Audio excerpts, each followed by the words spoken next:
Un homme dans la trentaine a commis un vol en plein après-midi le 4 juillet dernier. Il s'est présenté dans une SAQ de la rue Beaubien, a simulé l'achat de 3 bouteilles d'alcool et a exigé l'argent de la caisse en menaçant le commis avec un couteau à pain. Après son vol, il s'est enfui à bord d'une fourgonnette bleue. Toute personne ayant des renseignements sur ce suspect peut joindre Infocrime partout au Québec en toute confidentialité. Le commentaire de Claude Poirier à 17h25. Claude, 2 ans aujourd'hui que le restaurateur Francis Laforêt a été tué. Montréal ont reçu plus de 40 appels du public à la suite de la diffusion hier d'un portrait robot. Il s'agit d'un individu qui aurait commis au moins 5 agressions sexuelles au cours des 10 dernières années. Puisqu'on sait aussi qu'il y a entre 1500 et 1600 plaintes d'agressions sexuelles, ça nous a donné l'idée d'aller visiter la section de la police de Montréal qui s'occupe des crimes sexuels. Et la toute première personne à voir, c'est la victime. Oui, d'entrée de jeu, encore là, dépendamment des circonstances, on va parler de la scène de crime. On va également analyser le danger ou l'urgence d'agir en vue de la dangerosité de l'individu, qui pourrait récidiver ou également il pourrait faire en sorte qu'on va le perdre, il va fuir. C'est très important de respecter le rythme d'une victime qui a été agressée sexuellement. Oui, parce que j'imagine que il y a un travail psychologique là, qui s'accomplit au-delà de... Et oui, on parle de choc, de traumatisme, encore là, dépendamment des circonstances et le type d'agression sexuelle qui a été commis. La victime va venir ici avec l'enquêteur. Dans un premier temps, elle va être rencontrée. Cette salle-là, ici, fait en sorte qu'il va y avoir une entrevue qui va être faite sur vidéo. C'est des salles qui ont une vidéo. C'est la caméra? On a la caméra, 2 types de caméras qui est utilisée. L'entrevue avec les victimes, c'est pas tous les victimes, par contre, particulièrement chez les jeunes. Les adultes, on ne filme pas l'entrevue. Vous ne filmez pas l'entrevue? Non, pas chez les adultes. L'interrogatoire au niveau du suspect se fait en tout temps. Dites-moi, est-ce que vous avez des années d'expérience là-dedans, est-ce que les victimes d'agressions sexuelles connaissent leur agresseur? Dans quelle proportion, vous diriez? J'irais quasiment à dire 50-55% connaissent l'agresseur. De façon vraiment directe, bien connue, ou parfois par l'entremise d'une tierce personne, vont connaître son prénom. Éventuellement, dans l'enquête, ça va nous amener à identifier positivement cet individu-là. La plupart, j'imagine, collaborent, mais il arrive des cas où des gens sont gênés de le faire, n'est-ce pas? C'est plus que la gêne, M. Charon. C'est en soi, c'est la honte, c'est la peur, c'est la crainte de ne pas être cru. On pourrait dire, je pense que même si je compte mon histoire, ils vont pas me croire. Ils vont pas me croire. Ou bien non, si moindrement, elle dit, c'est vrai, par logique, le côté rationnel, j'aurais pas dû embarquer dans l'auto. J'aurais pas dû aller avec lui, chez lui. J'aurais pas dû lui faire confiance. Mais là, on va filer, quoi? On sent à ce moment-là de la culpabilité. Ouais. Mettez-vous à la place d'une victime d'agression sexuelle. Elle a subi un choc, un traumatisme énorme. Beaucoup de gens la regardent. Elle est en question constamment, une période de questionnement. Elle est blessée aussi. Et définitivement. Et là, on lui dit, tu devrais porter plainte. Elle décide de faire la plainte. Et est-ce qu'elle connaît vraiment le système judiciaire? Est-ce qu'elle connaît vraiment le travail des enquêteurs? Et qu'est-ce qu'elle doit faire à ce moment-là? Elle va dire, j'ai des craintes. L'enquêteur, lui, qui a suivi une formation, justement, a l'intérêt de la victime. Le respect est important, mais tout l'approche aussi est importante pour établir une bonne confiance. Quelle proportion dans ce nombre élevé sont issus du milieu familial? J'irais à dire que plus de la moitié. Plus de la moitié. Intrafamilial, puis on va s'entendre, peut-être pas près immédiatement, genre papa, maman. Non. On va parler de mon oncle. Mon oncle, ma tante. Mon oncle, ma tante, les cousins, les cousines. Je dirais la moitié des plaintes sont reliées intrafamiliales et de beaucoup. Ça n'empêche pas que sur le tableau de M. Leduc, Claude, on constate qu'il n'y a pas beaucoup de photos, beaucoup de portraits robots. Beaucoup de portraits robots et ça aide énormément. À Washington, on sait qu'ils sont dans l'impasse à cause de ça, mais ici, ça aide beaucoup dans le travail. Et demain, Pierre, je vais vous montrer comment se dressent les portraits robots au service de police de la Ville de Montréal. À partir des informations des victimes. Ah oui, absolument. Et des fois, on part avec une centaine d'informations pour essayer d'établir tout ça. Exact. J'ai bien hâte de voir. Merci. Suit impunément sa course à l'armement nucléaire.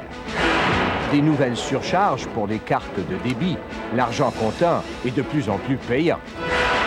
Et à venir, le nombre de prescriptions au pays a presque quintuplé en 20 ans.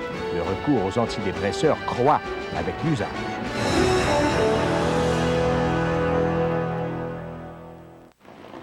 Les chats vieillissent 7 fois plus rapidement que nous. Mais vous pouvez atténuer un effet du vieillissement chez votre chat en lui donnant de la nourriture Yams chaque jour. Yams Active Maturity l'aidera à retrouver un système immunitaire semblable à celui d'un chat plus jeune. Alors cessez de compter en années chat et commencez à compter en années Yams. Yams, bon pour la vie. Dernier sur le... Claude, avant d'aller à votre opinion, je pense que nos téléspectateurs qui n'étaient pas là hier à 22h n'ont pas pu avoir ces résultats du sondage léger, le marketing pour TVA, Le Devoir ou le Globe and Mail. On va, si vous voulez, d'abord rappeler les données de ce sondage-là. On voit que la vague à déquiste connaît un recul de 4 points par rapport au mois d'août. Alors, le parti de Mario Dumont...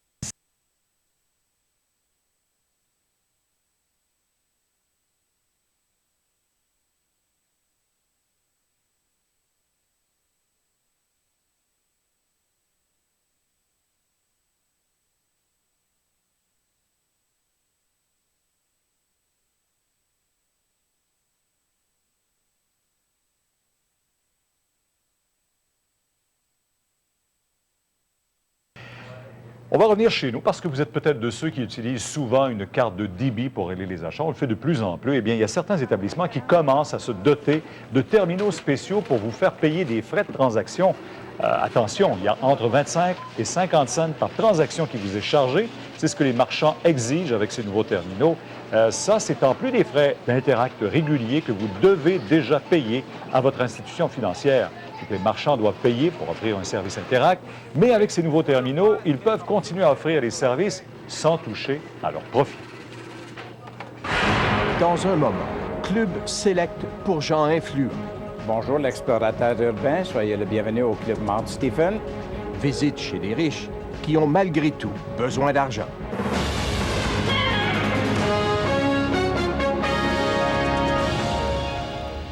Explorateur urbain, ce soir, vous avez peut-être écrit le dernier épisode de la série La misère des gens riches et célèbres. Tout à fait, oui. Vous êtes rendu dans un endroit magnifique, cependant. Oui, le club Mount Stephen. Mais en fait, si on s'y intéresse aujourd'hui, c'est que vous allez le voir dans le reportage, les fondations de cet édifice, de ce joyau du patrimoine montréalais sont dans un état pitoyable. C'est d'une tristesse, surtout que c'est une des seules maisons existantes de la fin du 19e siècle, en tout cas une maison de cette ampleur-là.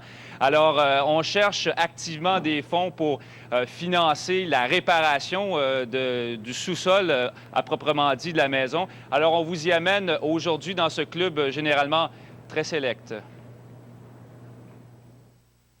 Montréal, au début du siècle. Mamie, vous permettez que j'aille au club ce soir? Mais voyons, je vous en prie. Montréal, 2002. Hey, Linda, tu penses-tu que je peux aller au club avec les chums à soir? Ouch!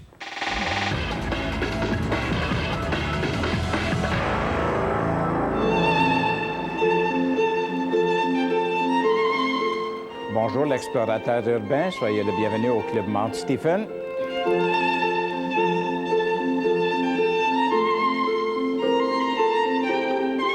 L'endroit semble figé dans le temps. Construite en 1880, l'ancienne résidence de Sir George Stephen dégage encore l'opulence. À l'époque, la maison, qui est inspirée des palais de la Renaissance italienne, avait coûté 600 000 $. Pas besoin de vous dire qu'il s'agissait alors d'une vraie fortune. Des artisans écossais et italiens avaient même été amenés d'Europe pour créer ce magnifique décor. C'était la résidence privée de Lord Mount Stephen, qui était le premier président du Canadien Pacifique lorsque le Canadien Pacifique a été construit dans les années 1880. C'est lui qui était président, c'est lui qui a fait tous les financements de la compagnie et il s'était construit cette maison ici à l'époque. La résidence fut transformée en club privé dans les années 20. La bourgeoisie canadienne-anglaise s'y donne alors rendez-vous. L'économie de Montréal s'est en partie décidée entre ces murs lambrissés. C'était le lieu de rencontre des hommes d'affaires pour les lunchs d'affaires. C'était ici que se faisaient des transactions plus ou moins importantes. Et les gens se rencontraient pour le lunch, prenaient le cigare, buvaient le porto. Aujourd'hui, le club est formé à 65 % par des francophones. Des gens d'affaires, des avocats, des juges, bref, du monde pas mal influent. La maison compte toujours une dizaine de foyers, 3 chambres à coucher et des boiseries à faire rêver. Chaque pièce est faite d'une essence de bois différente. Chêne, noyer, acajou cubain, bois de rose, bois de satin. C'est pas mêlant, on ne peut s'empêcher de sortir le pledge pour astiquer toutes ces moulures et ces rampes d'escalier. Mais voilà, ce décor fastueux en cache un autre pas mal moins reluisant. DJ, changement de tempo.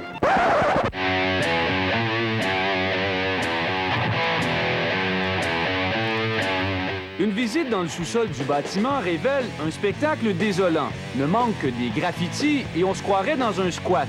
Les murs sont remplis de trous et de fissures gigantesques. C'est que la résidence a été construite sur des pilotis dans un sol argileux. Depuis quelques années, les fondations ont commencé à bouger, ce qui a fait onduler le plancher et déplacer les murs. L'effet commence même à se faire sentir à l'étage. De nouvelles fissures apparaissent chaque semaine. La fondation de la maison Mount Stephen a besoin de 2 millions de dollars pour remédier à la situation. Un gala a d'ailleurs été organisé samedi pour amasser des fonds. Et soyez rassurés, ce piètre pianiste n'a pas été invité. Dominique Arpin, TVA, à Montréal.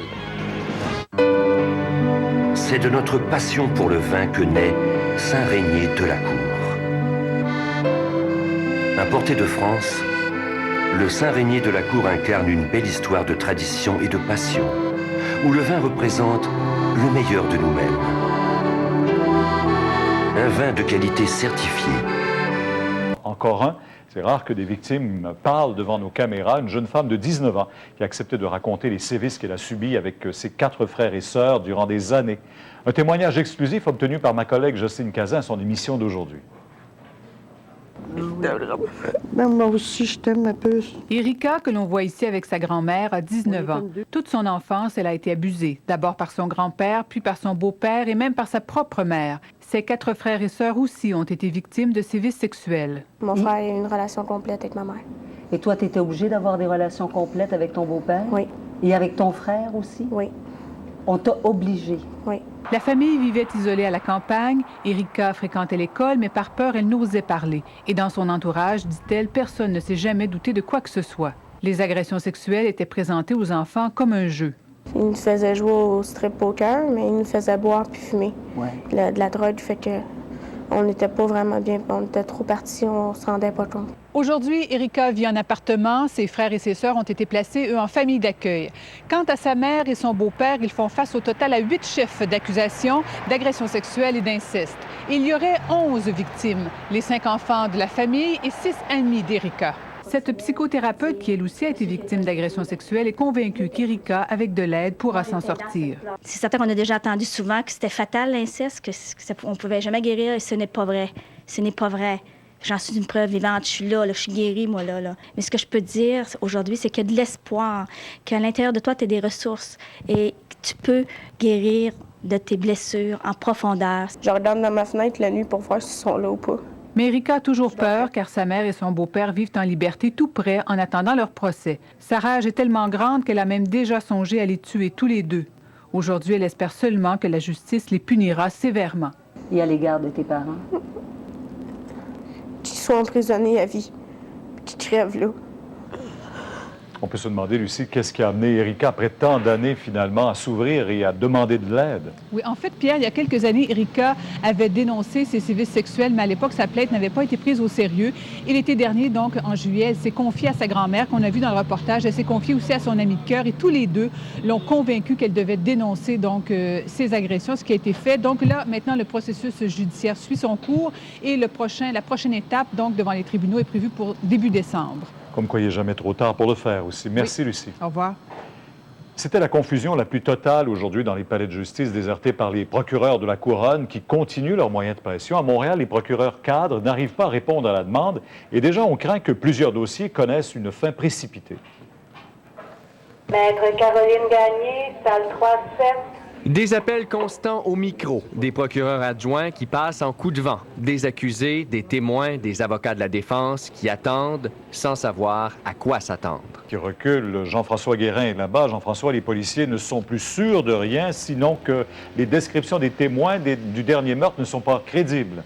Oui, après l'incapacité, hier, Pierre, des policiers a dressé un portrait robot du suspect du 9e meurtre, celui de Linda Franklin, survenu lundi. Et voilà, alors qu'aujourd'hui, les policiers ont annoncé que certains détails relevés sur cette même scène par des témoins, on parle de cette camionnette beige avec un feu arrière qui ne fonctionnait plus. Des détails donc très précis, les plus précis jusqu'ici dans cette enquête-là, qui avaient été donnés par certains témoins, ne tiennent plus, ne sont pas crédibles. Les policiers qui ont écorché au passage les médias, les accusant de rendre public certaines informations qui nuisent à l'enquête et certaines informations aussi sans vérifier les faits. Donc une enquête qui ne semble pas avancer, des policiers qui étaient de toute évidence sous tension aujourd'hui.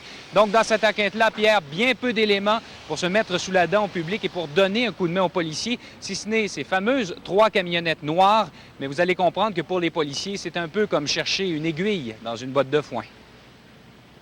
Les seuls éléments concrets dont le public dispose pour identifier un suspect potentiel, ce sont les 3 illustrations rendues publiques par la police, une Chevrolet Astro et une Ford Econovan, ainsi qu'un camion de livraison blanc.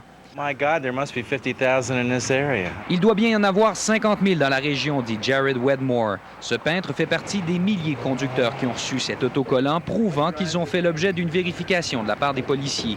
I had ladders on there, it was white. The police stopped. J'ai une échelle sur le toit, mon camion est blanc, les policiers sont venus me voir, dit-il. They look kind of different at us than white fans here. Les gens nous regardent différemment, dit cet employé de la commission scolaire locale, qui a eu la même demande des policiers. Depuis une semaine, les véhicules du type de ceux qui ont été présentés par les policiers ne se fondent plus au reste de la circulation de la région de Washington. Et pourtant, ils sont tout ce qu'il y a de plus commun. À cette intersection de Wheaton, nous avons compté une bonne dizaine de véhicules qui pourraient correspondre aux descriptions données en moins de 5 minutes. Je surveille davantage, dit cet automobiliste. Les gens sont plus alertes, dit Ruth Carrington. Je remarque davantage les camions blancs. Pas plus tard qu'hier, elle a joué aux détectives lorsqu'elle en a aperçu une particulièrement suspecte sur la route. Instead of going home, I immediately cut into the other side of my traffic. J'ai coupé les autres voies de circulation et j'ai commencé à la suivre, dit-elle. Elle a ensuite hélé un policier qui a suivi la camionnette. En fait, les descriptions données sont si communes et médiatisées qu'on se demande si elles sont d'une aide quelconque aux policiers. If I was a sniper guy, I would get rid of the white van immediately, wouldn't you? I mean... Si j'étais le tireur, je m'en débarrasserais tout de suite, dit Jared Wedmore. Mais on peut se demander s'ils sont bien reliés aux suspects ou alors à des témoins des différentes attaques. Jean-François Guérin, TVA, à Wheaton, au Maryland. Des retrouvailles émouvantes la nuit dernière à Montréal, celle de 2 survivants québécois de l'attentat de Bali avec les membres de leur famille. Joe Triciani et Silvana Sciortio avaient choisi une destination exotique pour leur lune de miel. Ils ont failli ne pas en revenir vivants.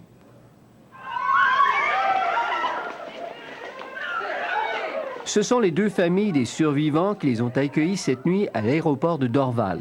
Encore sous le choc, portant les marques de l'attentat, Silvana Sciortino, 28 ans, a expliqué qu'elle et son mari se trouvaient dans les toilettes situées à l'arrière de l'édifice lorsque la bombe a sauté. Une scène d'horreur les attendait.